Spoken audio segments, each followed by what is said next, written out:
கர்த்தருடைய பரிசுத்த நாமத்துக்கு ஸ்தோத்திரம். ஆண்டவரும் இரட்சகரும் மீட்பருமாகிய இயேசு கிறிஸ்துவின் நாமத்தினால் என்னுடைய அனைவரை வாழ்த்தி வரவேற்கிறேன். யாரெல்லாம் நீங்கள் பாவத்திலிருந்து சாபத்திலிருந்து விடுதலையாக விரும்புகிறீர்களோ அவர்களுக்காக இந்த ஆண்டவருடைய செய்தியை நான் உங்களிடத்தில் பகிர விரும்புகிறேன். நீங்கள் ஒருவேளை பாவத்திலிருந்து வெளியே வர இயலாமல் இருக்கலாம். சாபக்கட்டுகளுக்குள்ளே என்ன செய்வதென்று தெரியாமல் யோசித்து கொண்டிருக்கலாம். சிலது போதைப் பொருள் பழக்க வழக்கத்துக்குள்ளே ஒரு சில அடிமைத்தனத்திலிருந்து வெளியே வர இல்லாமல் இருக்கலாம். அப்படியான நபர்களை பார்த்து தான் நான் உங்களோட பேச விரும்புகிறேன். நீங்கள் ஏசப்பாவை நீங்கள் அறிஞ்சிருப்பீங்களோ தெரியலை, ஆனால் அறிஞ்சிருப்பீங்க. ஆனால் எந்த அளவுக்கு அறிஞ்சிருப்பீங்களோ தெரியலை. ஏசப்பான்றது யாரென்றால் அவர் இரட்சகரும் மீட்பருமாக இருக்கிறார். அவர் என்னென்னு சொல்கிறேன், அவர் மனிதன் அல்ல, தூதனும் அல்ல. அவர் சர்வ வல்லமையும் உள்ள தேவன், இந்த வானத்தையும் பூமியையும் படைத்த தேவன். சரியா? அவர் கடவுள் என்று கடவுள், அவரும் கடவுள் தான் என்று சொல்வதை விட அவர் தான் கடவுள் என்று நான் உங்களுக்கு சொல்லுகிறேன். ஏனென்றால் சாட்சி, எந்த சாட்சி? சாட்சி என்ற என்ன? எங்களுக்கு நடந்தது. என்னை ஆண்டவர் மீட்டவர், என்னை ரட்சிப்பின் சந்தோஷத்தை எனக்கு தந்தவர், பாவ மன்னிப்பின் நிச்சயத்தை தந்தவர், பாவத்திலிருந்து சாபத்திலிருந்து எனக்கு விடுதலையை தந்தவர். அந்த ரட்சிப்பின் சந்தோஷம், பாவ மன்னிப்பின் நிச்சயம், அந்த விடுதலை, அந்த ஒரு சந்தோஷம், நான் பெற்ற இன்பத்தை மற்றவரும் பெற வேணும். அதுதான் அந்த ஒரு எண்ணம் தான், மற்றபடி ஒன்றுமே இல்லை. நீங்களும் அந்த சந்தோஷத்தை நீங்களும் பெறணும், ரட்சிப்பின் சந்தோஷத்தை நீங்களும் பெறணும், பாவ மன்னிப்பின் நிச்சயத்தை நீங்களும் பெறணும் என்றது தான் ஏசப்பாவுடைய விருப்பம். அதனால் ஏசப்பா இந்த செய்தியை உங்களுக்கு, இந்த ஒரு வார்த்தையை சொல்ல என்னை பயன்படுத்தினமைக்காக ஏசப்பாவுக்கு நன்றி செலுத்துகிறேன். என்னிடத்தை அவர் பயன்படுத்துறதுக்காகவும் நன்றி செலுத்துகிறேன். ஆண்டவர் ஒரு வசனம் உங்களுக்கு சொல்லுகிறார். என்ன வசனம் என்றால், வருத்தப்பட்டு பாரம் சுமக்கிறவர்களே என்னிடத்தில் வாருங்கள், உங்களுக்கு இளைப்பாறுதல் தருகிறேன். சரியா? சில எல்லோரும் நினச்சி கொண்டு இருக்காங்க, என்னென்னா ஒரு 5 மணித்தியாலமோ 6 மணித்தியாலம் 10 மணித்தியாலம் தூங்கினா ஒரு இளைப்பாறுதல் உண்டு. ஆனால் அந்த 10 மணித்தியாலம் தூங்கி போட்டும் அடுத்த நாள் சோம்பேறியாக இருக்கிறவங்களும் இருக்கிறாங்க, வேதனையோடு இருக்கிறாங்க, இளைப்பாறுதல் இல்லாமல் இருக்கிறாங்க. ஆனால் ஏசப்பாட்ட நீங்கள் வந்தீங்களா இருந்தால், உங்களுடைய இருதயத்தை ஏசப்பாட்ட கொடுப்பீங்களா இருந்தால், உங்களுடைய இருதயத்தை முழுமையாக ஏசப்பாட்ட ஒப்பு கொடுத்து ஏசப்பா நீங்கள் ஏற்றுக்கொண்டு உங்களுடைய பாவங்களை எல்லாவற்றையும் இவற்றை அறிக்கை செய்யுங்க. ஏன்னா பாவம் செய்யாத மனுஷன் ஒருத்தருமே இல்லை, நல்லவன் ஒருத்தரும் சொல்ல இயலாது. எல்லாருமே தாயின் கர்ப்பத்திலிருந்து உற்பத்தியாகி பிறக்கிற குழந்தை கூட பாவத்தோடு தான் பிறக்குது. சரியா? இது வசனம் சொல்லுது, நான் சொல்லலை. அப்போ நான் என்னென்ன சொல்கிறேன்னா, பாவத்தை மறைக்கிறவன் வாழ்வடைய மாட்டான். அப்போ நாங்கள் எங்களுடைய பாவங்கள் எல்லாவற்றையும் நாங்கள் தேவனாய் கர்த்தராகிய இயேசு கிறிஸ்துவிடத்தில் நாங்கள் அறிக்கை செய்யும்போது, அதை விட்டு விடும்போது வசனம் சொல்லுகிறது என்னவென்றால், பாவத்தை அறிக்கை செய்து அதை விட்டு விடுகிறவன் இரக்கம் பெறுவான் என்று சொல்லுகிறது. அப்போ நீங்கள் பாவத்தை அறிக்கை செய்கிறீங்க, ஆண்டவரே இப்படி இத்தனை வயசு, எனக்கு 28 வயசு இல்லை 25 வயசு இல்லை 40 வயசோ 60 வயசோ, அதை நீங்கள் சொல்கிறீங்க. சொல்லி போட்டு, ஆண்டவரே இயேசுப்பா அவ்வளோ காலத்தில் நான் இப்படி மீறல்கள் செஞ்சேன், என்னை மன்னியும், நான் உணர்கிறேன், இதெல்லாம் பிள்ளையாண்டு ஒப்புக்கொள்ளுகிறேன், நீர் என்னை மன்னியும், நீர் என்னை ஏற்றுக்கொள்ளும், நீரை இரட்சகரும் மீட்பரும் என்று நான் நம்புகிறேன், நீரே மெய்யான தேவன் என்று நம்புகிறேன், என்னை இந்த பாவத்திலிருந்து விடுதலை ஆக்கி என்னை குணமாக்கி என்னை ஏற்றுக்கொள்ளும் என்று சொல்லி அவரிடத்தில் நீங்கள் ஒப்புக்கொண்டு அவரை நம்பும்போது அவர் உங்களுக்கு உதவி செய்வார், கட்டாயம் உதவி செய்வார். சரி, அவரை நம்பி ஏற்றுக்கொண்ட பிறகும் சில மீறுதல்கள் பிள்ளைகள் விடுவீங்கள். ஆனால் என்னென்னா, நீங்கள் மனுஷன் தானே, மனிதனாக இருக்கிறபடியால் மீறுதல்கள் பிள்ளைகள் அந்த உடனே எடுத்த வீச்சுக்கு பிழை செய்யாமல் இருக்கிற அளவுக்கு வராது. ஏன்னா நாங்கள் மாம்சத்தில் இருக்கிறதால மாம்சம் பலவீனமானது, ஆவியோ பலனுள்ளது. அப்போ நாங்கள் என்ன செய்யணும்னா, ஆண்டவரோட இணைவில் தொடர்பில் இருக்கணும். அப்போ தொடர்பில் இருக்கிறோன்னா என்னென்னு நாங்கள் தொடர்பில் இருக்கிறோன்னா ஜெபம் பண்ணணும். ஜெபம் பண்ணால் என்ன? ஆண்டவரோட கனெக்டில் இருக்கணும்.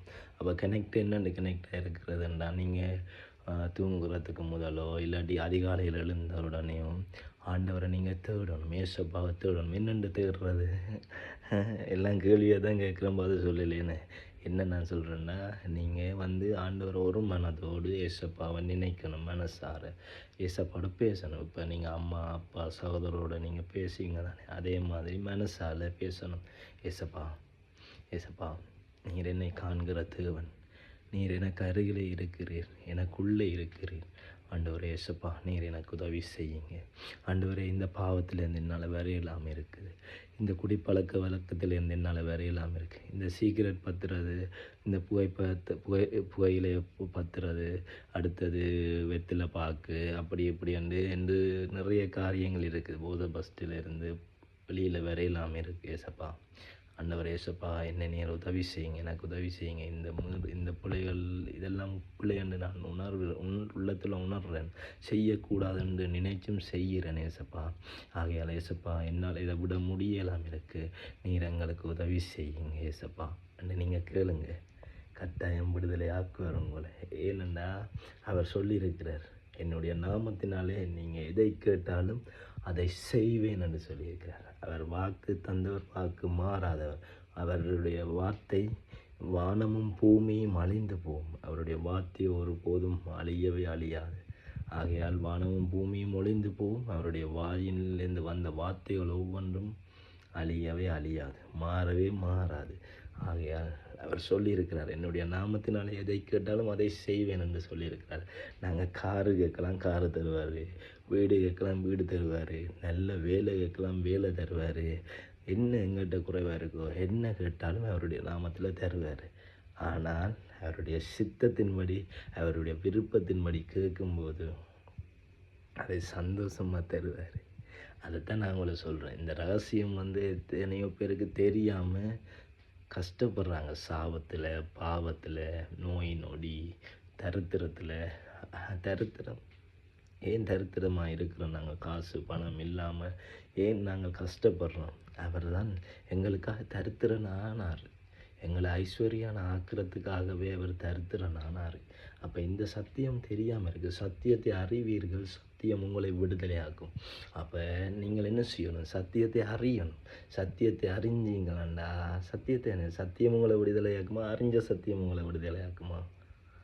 சத்தியத்தை அறிஞ்ச சத்தியம்தான் உங்களை விடுதலையாக்கும். அப்போ நீங்கள் இப்போ ஒரு கதைக்கு ஏசப்பாவுடைய தழும்புகளால் நாம் குணமாகிறோம்.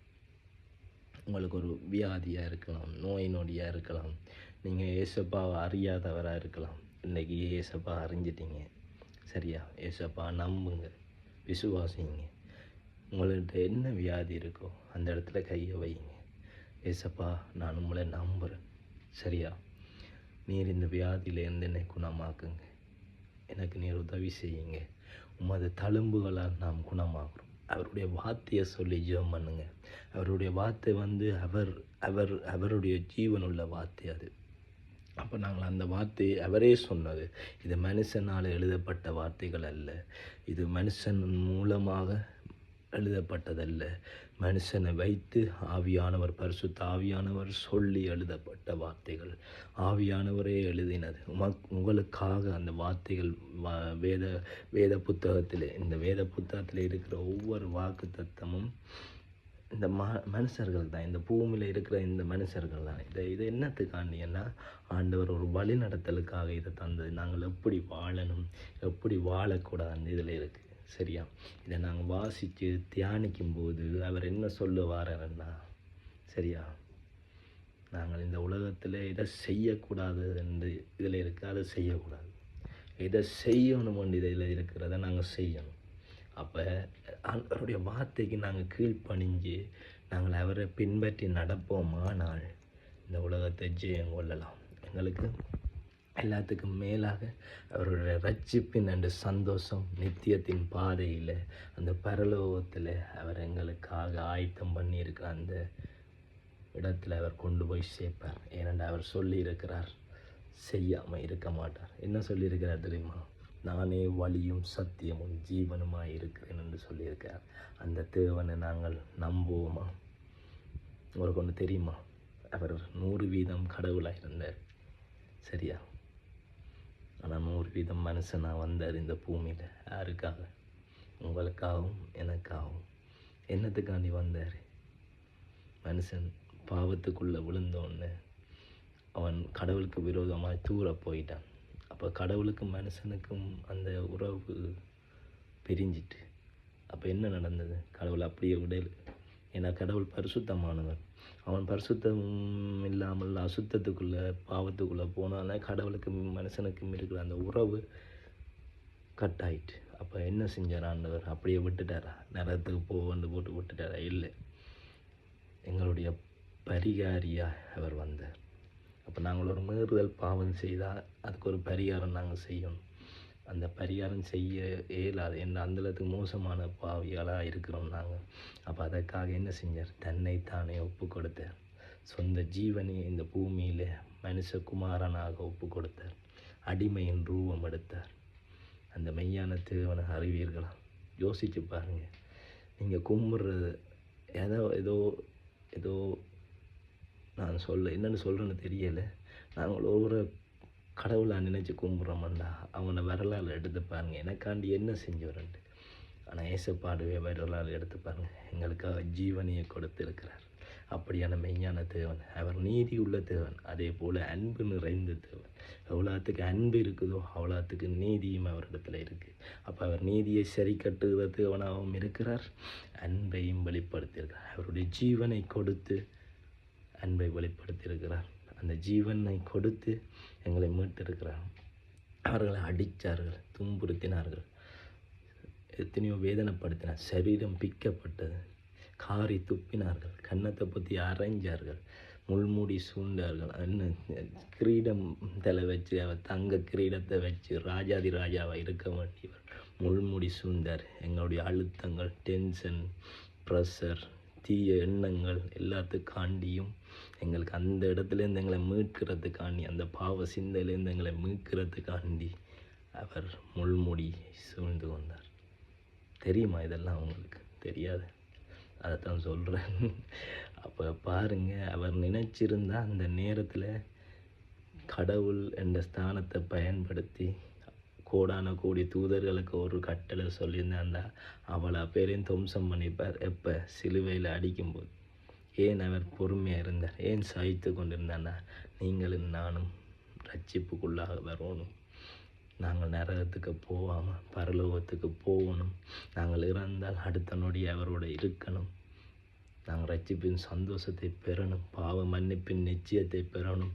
அவர் இரத்தத்தினாலே நாங்கள் கழுவப்பட்டு சுத்திகரிக்கப்பட்டு பரிசுத்தப்படுத்தி அவர் வல்லவராக இருக்கார்.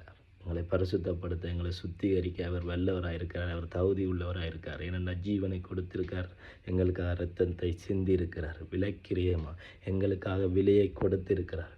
நாங்கள் ஒன்றுமே செய்ய தேவையில்லை. நாங்கள் எங்களுடைய பாவங்கள், அக்கிரமம், மீறுதலுக்காக நாங்கள் எந்த ஒரு பரிகாரமும் செய்ய தேவையில்லை. எல்லாத்துக்கும் ஏசப்பா முற்றுப்புள்ளி வச்சிட்டார். நாங்கள் அவரை நம்பும்போது, அவரை விசுவாசிக்கும் போது எங்களுக்கு பாவத்தில் இருந்து விடுதலை, சாபத்தில் இருந்து விடுதலை, எங்களை நித்திய ஜீவனில் பங்கடைய, அவர் ரட்சிப்பின் பாதையில் நடத்த அவர் வல்லவராக இருக்கிறார். ஆகையால் நீங்கள் அவரை விசுவாசிங்க, நம்புங்க, அவர் உங்களை விடுதலையாக்குவார். அவர் சாபத்தை நீக்கி ஆசீர்வாதங்களுக்குள்ளே நடத்துகிற தேவன். ஆமேன். என்னொன்று சொல்ல விரும்புகிறேன் என்னென்னா, யாரெல்லாம் கடனில் இருக்கிறீங்க, கடன் பிரச்சனையில் இருக்கிறீங்க, ஒரு வார்த்தையை சொல்கிறேன். ஆண்டவர் சொல்லியிருக்கிறார், நீயும் அநேக ஜாதிகளுக்கு கடன் கொடுப்பாய், கடன் வாங்காதிருப்பாய். நீங்கள் ஆண்டவருடைய சமூகத்தில் போய் ஜெபம் பண்ணுங்க. ஏசப்பா, நான் உங்களை நம்புகிறேன். ஆண்டவர் ஏசப்பா, என்னுடைய பாவங்களை மன்னியுங்க, என்னை ஏற்றுக்கொள்ளுங்க. ஆண்டவரை ஏற்றுக்கொள்ளுங்க. எனக்கு இருக்கிற கடன் பிரச்சனைகள் நீங்கள் அறிவீர்.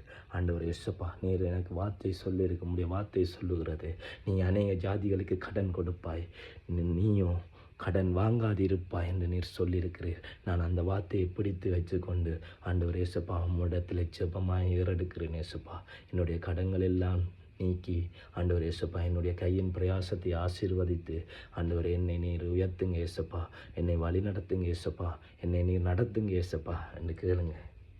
கட்டாயம் அவர் நிறைவேற்றுவார். ஏன் இதெல்லாம் நான் ஏன் சொல்கிறேன்னா, நாங்கள் அனுபவிக்கிறோம்.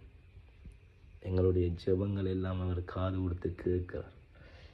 எங்களுடைய நடைகள் என்ன மனுஷன் நாங்கள் முகத்தை பார்க்குறோம். இப்போ நான் உங்கள் முகத்தை பார்க்குறேன், நீங்கள் என்ன முகத்தை பார்க்குறீங்க. ஆனால் இந்த உள்ளத்தை பார்ப்பீங்களா? எனக்கு உள்ளுக்க இருக்கிற சிந்தனை, யோசனைகள், எண்ணங்கள்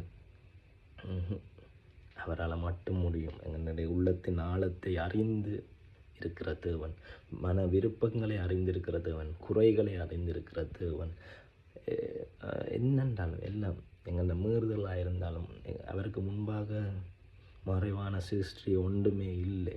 எல்லாமே வெளியரங்கமாக நிர்வாணமாக இருக்கிறது. அப்போ நீங்கள் இன்னமொன்று சொல்ல விரும்புகிறேன். இப்போ நாங்கள் செய்த பிள்ளைகளை அம்மாவோ அப்பாவோ ஒய்ஃபோ யாராவது அறிஞ்சால் என்ன நடக்கும்?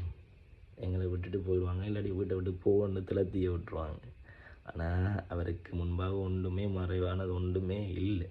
எல்லாத்தையும் அறிஞ்சும் எங்களை நேசிக்கிற ஒரே தகப்பன் அவர் தான். இன்னும் ஒரு வார்த்தையை சொல்லிவிட்டு இதை முடிக்கிறேன். ஏனென்றா அவர் எங்களுக்கு ஒரு அதிகாரத்தை தந்திருக்கார். அவர் தன்னுடைய ஜீவனை கொடுத்து இரத்தத்தை சிந்தி அவருடைய ஜீவனை கொடுத்து இறந்தார். ஆனாலும் 3ஆம் நாள் உயிர்த்தெழுந்தார். இப்பொழுதும் ஜீவிக்கிறார். சரியா? ஆனால் எங்களுக்கு ஒன்று அதிகாரத்தை தந்திருக்கார். என்ன அதிகாரம் தெரியுமா? அப்பா பிதாவை என்று கூப்பிடக்கூடிய புத்திர சுகாரத்தின் அதிகாரத்தை எங்கள்கிட்ட தந்திருக்கார். அப்போ நாங்கள் ஆண்டவரே கடவுளே என்று கூப்பிடணும். அந்த ஸ்தானம் தான் அவருக்கு இருக்குது. ஆனால் உரிமையோட அப்பா பிதாவே ஏசப்பா, நீர் என்னுடைய தேவன், நீர் என்னோடு இருக்கிறீர், நீர் என்னை உதவி செய்ய நீர் வல்லவராயிருக்கிறீர், என்னை பாவத்திலிருந்து சாபத்திலிருந்து விடுதலையாக்கி நீர் என்னை மீட்டுக்கொள்ள நீர் வல்லவராயிருக்கிறீர் ஏசப்பா, உமக்கு ஸ்தோத்திரம். இப்படி சொல்லக்கூடிய அதிகாரத்தை அவர் உங்களுக்கு தந்திருக்கிறார். ஏன் இப்படி கஷ்டப்படுறீங்க? மெய்யான தேவனை விட்டுட்டு ஜீவன் உள்ள தேவன் இப்போவும் அவர் ஜீவிக்கிறார். அவர் வருவார். முதலாவது வருகை மாம்சத்தினால் வந்தார், மானிடனாக எங்களுடைய பாவங்கள் சாபங்களுக்காக மீட்டுக்கொள்ள வந்தார். அவருடைய 2வது வருகை இருக்குது. ரகசிய வருகை, பகிரங்க வருகை. அவருக்கு கீழ்ப்படிஞ்சு, அவருக்கு மட்டும் கீழ்ப்படிஞ்சு, அவருடைய வார்த்தைக்கு கீழ்ப்படிஞ்சு, அவருக்கு அவரோடு சேர்ந்து வாழ்கிற பிள்ளைகளை வந்து கூட்டிக் கொண்டு போவார். சரியா? அதுக்கு நான் ஆயத்தப்படணும். எங்களோட கூட இருக்கிறவர்களையும் நாங்கள் ஆயத்தப்படுத்தணும். அதனால் உங்களுக்கு இந்த வார்த்தையை சொல்கிறேன். நீங்களும் ஆண்டவரோட அந்த உறவில் பிளப்பட்டு அவருடைய வருகை, ரகசிய வருகைக்கு ஆயத்தப்படுங்க. ஏண்டா அவர் எப்போ வருவார்ன்னு தெரியாது. நாங்கள் அவருக்கு பிரியமாய் பாவத்திலிருந்து விலகி நாங்கள் அவருக்கு பிரியமாய் ஒவ்வொரு நொடியும் ஒவ்வொரு நாளும் வாழணும்.